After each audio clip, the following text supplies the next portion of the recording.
Innal hamdalillah nahmaduhu ta'ala wa nasta'inuhu wa nastaghfiruh wa na'udzu billahi min shururi anfusina wa min sayyiati a'malina. May yahdihillahu fala mudilla lahu wa may yudlilhu fala hadiya lahu. Asyhadu an la ilaha illallah wahdahu la syarika lahu إقرارا به وتوحيدا وأشهد أن محمدا عبده ورسوله يقول الله تعالى في كتابه الكريم يا أيها الذين آمنوا اتقوا الله حق تقاته ولا تموتن إلا وأنتم مسلمون يا أيها الناس اتقوا ربكم الذي خلقكم من نفس واحدة وخلق منها زوجها وبث منهما رجالا كثيرا ونساء واتقوا الله الذي تساءلون به والأرحام إن الله كان عليكم رقيبا يا أيها الذين آمنوا اتقوا الله وقولوا قولا سديدا يصلح لكم أعمالكم ويغفر لكم ذنوبكم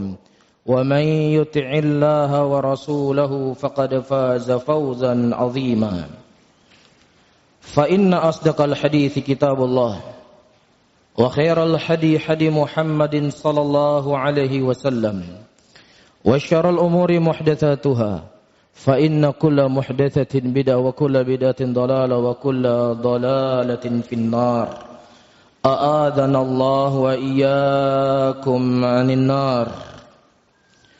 Saudara-saudaraku kaum muslimin, jamaah Jumat yang dirahmati oleh Allah tabaraka wa taala.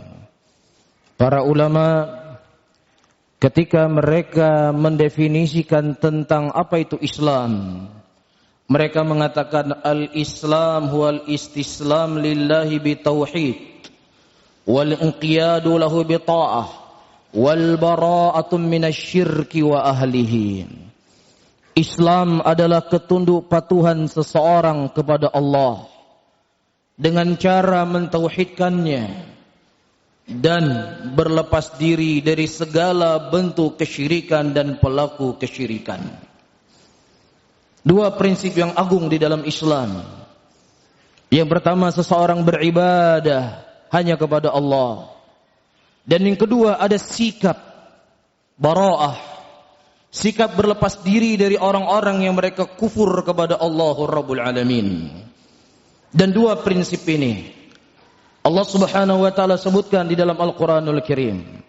Wa may yakfur bi taghut wa yu'min billahi faqad istamsaka bil urwatil wuthqa.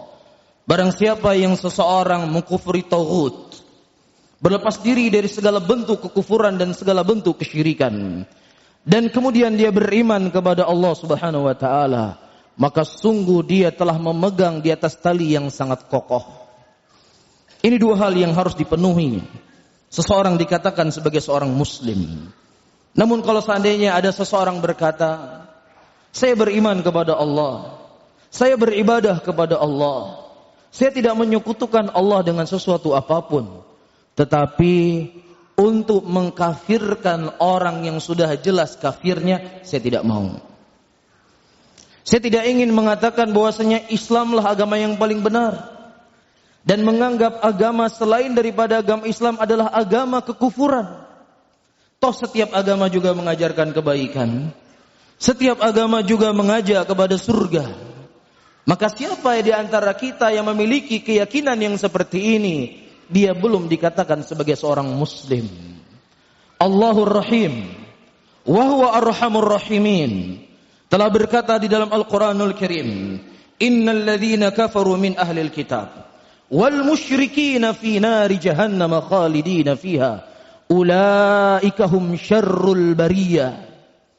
Allah yang Maha Rahim, Dia yang Maha Rahman, telah memvonis mereka di dalam Al-Qur'anul Karim. Sesungguhnya orang-orang kafir dari kalangan ahlul kitab dan juga orang-orang musyrikin fi nari jahannam, mereka berada dalam neraka jahannam dan mereka kekal selama-lamanya dalam neraka jahanam, dan mereka adalah sejelek-jelek makhluk Allah Subhanahu wa taala. Ini sebuah hal yang wajib diyakini oleh seorang muslim. Ini sebuah hal yang wajib untuk diamalkan oleh setiap muslim, untuk yakin kekafiran orang-orang yang telah divonis oleh Allah Subhanahu wa taala kekafirannya. Dan kita harus yakin, innad dina indallahil Islam. Agama yang diterima di sisi Allah hanya agama Islam. Dan siapa yang berharap selain daripada agama Islam, maka dia diterima di sisi Allah Subhanahu wa taala. Begitulah seruan para nabi dan seruan para rasul. Ada sisi pembatas di antara seorang mumin dan seorang kafir. Nabi Ibrahim alaihissalam, sebagaimana Allah Subhanahu wa taala sebutkan di dalam Al-Qur'anul Karim, "Wa idz qala Ibrahimu li abihi wa qaumihi innani bara'um mimma ta'budun illa alladzi fatarani fa innahu sayahdin." Ketika Ibrahim berkata kepada bapak dan kaumnya, sesungguhnya aku berlepas diri dari seluruh apa yang kalian sembah selain Allah Subhanahu wa taala, kecuali kepada zat yang menciptakan aku, itu Allah Subhanahu wa taala. Ada pemisah. Ada di situ jurang yang memisahkan antara seorang muslim dengan orang yang kafir. Begitu juga Nabi kita Muhammad sallallahu alaihi wasallam diperintahkan oleh Allah Subhanahu wa taala untuk berkata kepada musyrikin, "Qul ta'alau ila kalimatin sawa bainana wa bainakum alla na'budu illallah wa la nusyrika bi syai'a wa la yattakhidha ba'duna ba'dan arbaban min dunillah." Rasulullah sallallahu alaihi wasallam diperintahkan oleh Allah untuk menyampaikan kepada orang-orang musyrikin, "Qul," katakanlah ya Muhammad, wahai orang-orang musyrikin, wahai orang-orang yang menyembah selain Allah, kemarilah kepada satu kalimat antara saya dengan kalian, dan tidaklah kita beribadah kecuali hanya kepada Allah, dan kita tidak menyekutukan Allah dengan sesuatu apapun. Ini prinsip agama, sehingga kita tidak akan pernah mendapatkan seorang mukmin yang beriman kepada Allah dan beriman kepada hari akhir, mereka berkasih sayang dengan orang-orang yang telah jelas permusuhannya dengan Allah dan Rasulnya. Allah Subhanahu wa taala mengatakan dalam Al-Qur'anul Karim, "Wa la tajidu qauman yu'minuna billahi wal yawmil akhir yuwaduna man haddallaha wa rasulah." Engkau tidak akan pernah mendapatkan suatu kaum pun, kapanpun dan dimanapun, yang mereka beriman kepada Allah dan beriman kepada Rasul, berkasih sayang dengan orang-orang yang sudah jelas permusuhannya dengan Allah dan sudah jelas permusuhannya dengan Rasulullah sallallahu alaihi wasallam. Bagaimana mungkin kita menjadikan mereka sebagai saudara kita? Bagaimana mungkin kita jadikan mereka adalah bagian dari kita? Sementara Allah Subhanahu wa taala menyebutkan tentang keadaan mereka dalam Al-Qur'an, "La tajidanna asyaddan nas adawatan lil ladzina amanu al-yahuda wal ladzina asyraku." Dan engkau akan mendapatkan orang-orang yang paling keras permusuhannya kepada kaum mukminin adalah orang-orang yang kufur kepada Allah dan orang-orang Yahudi, kata Allah Subhanahu wa taala. Dan demikian juga Allah Subhanahu wa taala telah membongkar kedok mereka dalam Al-Qur'an. Apapun usaha yang mereka lakukan, apapun ucapan yang keluar dari mulut mereka, semuanya mereka menginginkan agar kita meninggalkan agama Allah Rabbul Alamin. Allah Subhanahu wa taala membongkar rahasia mereka dari langit ketujuh, walan tardha ankal yahud walan nasara hatta tattabi'a millatahum. Engkau tidak, orang-orang Yahudi dan orang-orang Nasrani, mereka tidak akan pernah ridha sampai kalian semuanya mengikuti agama mereka. Namun dengan nama toleransi, yang dibungkus dengan toleransi, hari ini muslimin dipaksa atau diharuskan untuk berealitas dengan orang-orang non-Islam dari perkara-perkara agama mereka. Sebagian muslimin hari ini diharuskan memakai topi Sinterklas sebagai bentuk toleransi dengan orang-orang kafir. Hari ini muslimin diajak ke gereja untuk sama-sama memperingati hari Natal. Hari ini para kiai, bahkan sebagian mereka berkhutbah di hari raya, untuk berkhutbah di malam Natal, untuk memberikan semangat bagi orang-orang Nasrani menghidupkan malam Natalnya. Saudara-saudaraku muslimin, enggak perlu mereka mengajarkan kita bagaimana cara bertoleransi.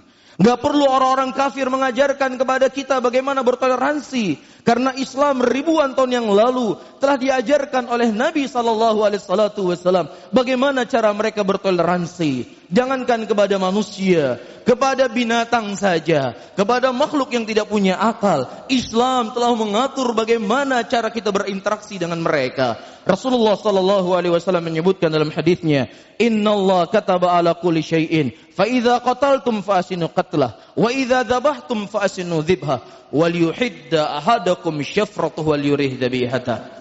Allah telah mencatat segala sesuatunya. Kalau kau ingin membunuh, maka bunuhlah dengan cara yang baik.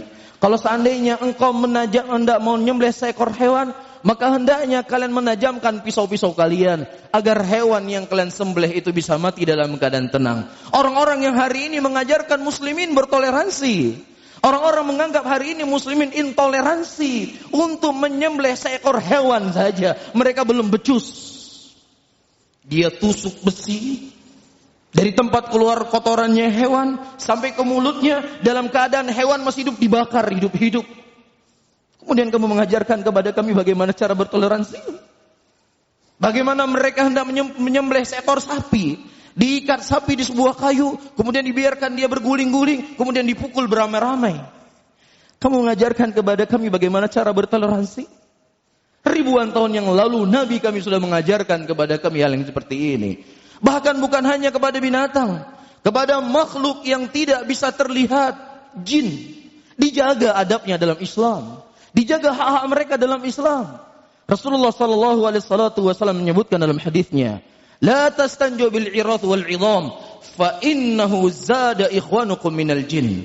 Jangan engkau mencebok, mencuci kotoranmu dengan tulang belulang, karena sesungguhnya itu merupakan makanan saudara kalian dari jin. Makhluk yang tidak bisa dilihat. Bagaimana lagi dengan manusia? Bagaimana lagi dengan orang yang punya perasaan? Bagaimana lagi dengan orang yang punya akal? Tentunya Islam lebih jelas mengajarkan kepada kita bagaimana bertoleransi dengan mereka. Bahkan hal yang paling terkecil pun, perasaan dijaga dalam agama Islam. Rasulullah SAW menyebutkan dalam hadisnya, "Idza kuntum thalatha," apabila kalian sedang bertiga, maka jangan yang duanya itu saling berbisik-bisikan, yang satunya tidak diajak bicara, fa innahu yuhzinu, maka itu bisa membuat dia sedih, dilarang oleh Nabi SAW. Saudara-saudaraku muslimin, silahkan Anda membantu orang-orang non-Islam. Ketika mereka mendapatkan bencana, silahkan kita bantu mereka. Apa yang mereka butuhkan? Mereka butuh pakaian, kita bantu dengan pakaian. Mereka butuhkan makanan, kita berikan makanan. Iya, ketika anak mereka butuh biaya pendidikan yang dia sekolah di sekolah umum, silahkan kita bantu. Ketika itu perkaranya adalah muamalah, silahkan kita bertoleransi dengan mereka. Bahkan Rasulullah SAW dalam kondisi perang sekalipun, beliau melarang para sahabatnya untuk menghancurkan gereja. Rasulullah melarang untuk membunuh para pendeta. Rasulullah melarang untuk membunuh para biarawati. Biarkan mereka hidup. Biarkan mereka berjalan dengan apa yang mereka yakini daripada agamanya. Inilah toleransi yang diajarkan oleh Islam. Tetapi ketika muslimin untuk sama-sama ikut merayakan sebagai bentuk hari rayanya mereka, disinilah kita butuh pembatas. Disinilah kita butuh sikap al-bara'ah. Ada seorang tokoh nasional, dia non-Islam, saya nggak perlu menyebutkan namanya. Dia berkata, di dalam masalah keyakinan ini tidak ada yang namanya toleransi. Masalah keyakinan itu sudah finish. Hitam-hitam, putih-putih. Tidak ada abu-abu dalam masalah keyakinan. Adapun masalah kita bermuamalah setiap hari, dalam bekerja, dan lain sebagainya, silahkan kita bertoleransi. Dan Natal, ini merupakan ruang lingkup dari ibadah mereka. Dan mereka punya keyakinan tersendiri tentang Natal. Natal adalah hari di mana lahirnya Yesus.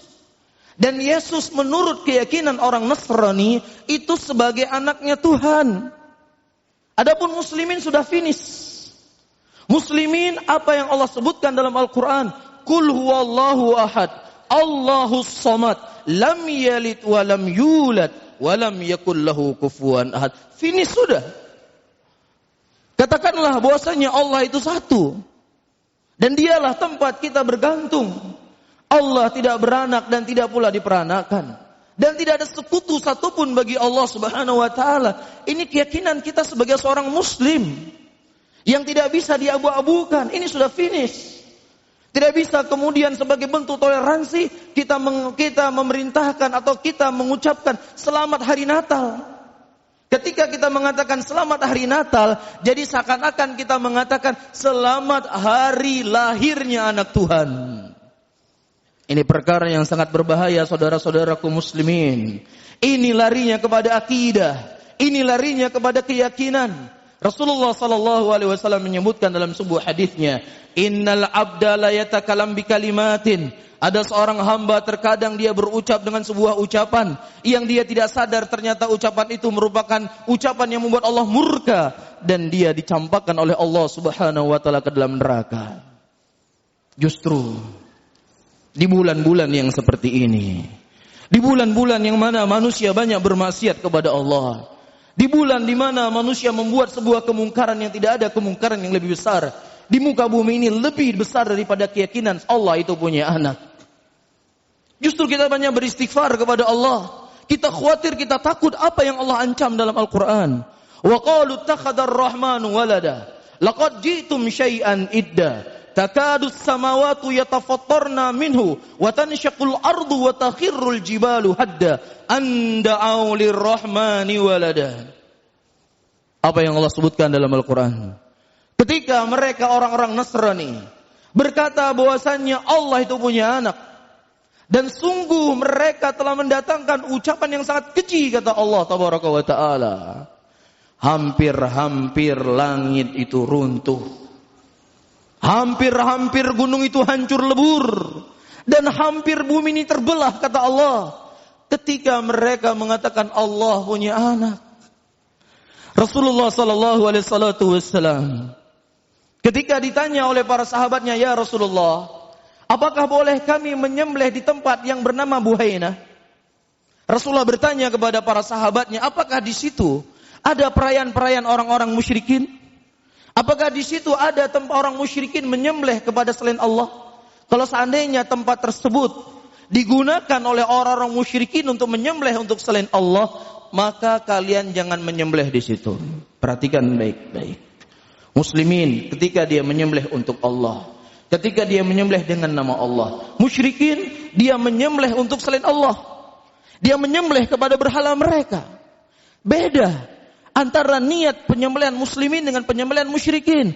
Tetapi ketika itu pada tempat yang sama dilarang oleh Nabi sallallahu alaihi wasallam. Jangan sampai kita menyerupai mereka.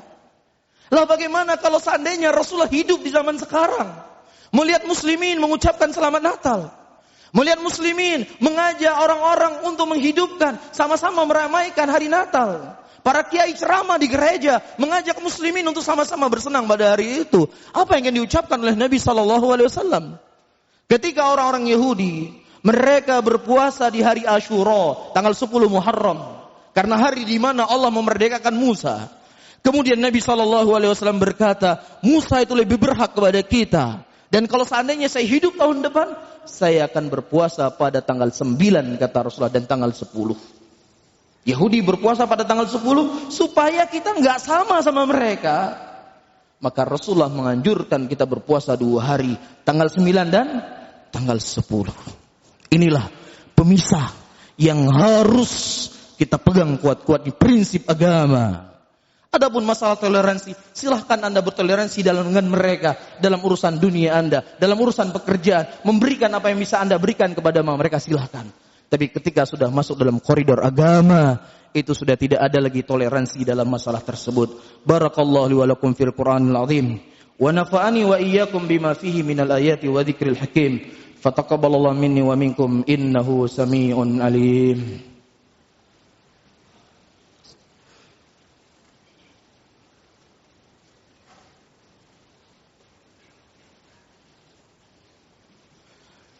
Alhamdulillah hamdan katsira tayyiban mubarakan fih mubarakan alaih kama yuhibbu rabbuna wa yarda. Asyhadu an la ilaha illallah wahdahu la syarika lah wa asyhadu anna Muhammadan abduhu wa rasuluh. Yaqulullahu ta'ala fi kitabihil karim. A'udzu billahi minasy syaithanir rajim. Bismillahirrahmanirrahim. Wal 'asr. Innal insana lafi khusr. Illa alladhina amanu wa 'amilus salihati wa tawasaw bil haqqi wa tawasaw bis sabr. Innallaha wa malaikatahu yusholluna 'alan nabi. Ya ayyuhalladzina amanu shallu 'alaihi wa sallimu taslima. Allahumma shalli 'ala Muhammad wa 'ala alihi wa ashabihi wa man tabi'ahum bi ihsanin ila yaumiddin. Allahumma ighfir li muslimina wal muslimat wal mu'minina wal mu'minat al ahya'i wal amwat. Rabbana atina fid dunya hasanah wa fil akhirati hasanah wa qina adzaban nar. Akhiru da'wana wa aqimus shalah.